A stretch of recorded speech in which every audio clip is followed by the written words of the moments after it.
Thank you so much. So yes, మరి ఆలస్యం చేయకుండా డాక్టర్ విజేందర్ రెడ్డి గారి మాటలు వినేద్దాము. Good evening Vijayawada.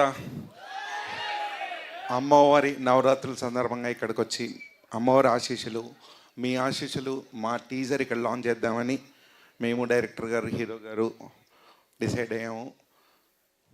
Thank you Karnakumar sir. Karnakumar sir ఈ కథ చెప్పినప్పుడు ఆ కట్అవుట్ ఓన్లీ వరుణ్ బాబు గారికే గుడ్.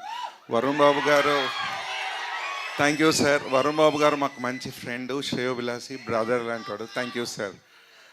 రజనీ మేడం చెప్పినట్టు మంచి కమర్షియల్ ఎంటర్టైనర్. ఈ సినిమాలో ఇప్పటివరకు వరుణ్ బాబు ఒక లెక్క, ఇక్కడి నుంచి ఒక లెక్క అనేది మాత్రం ఆ కట్అవుట్ ఒక లెక్క. దాన్ని ప్రూవ్ చేయగలిగిన కెపాసిటీ ఉన్న మూవే. థ్యాంక్స్ టు కర్ణకుమార్ గారు, డిఓపి గారు అండ్ జీవి ప్రకాష్ గారు. మ్యూజిక్ మాత్రం ఎక్సలెంట్గా ఉందండి. And thank you very much Vijayawada. ఖచ్చితంగా మళ్ళీ ఇక్కడికి వచ్చి మేము కలుస్తాం. Thank you very much. Super sir, thank you so much. మరి ఆలస్యం చేయకుండా మట్కా లాంటి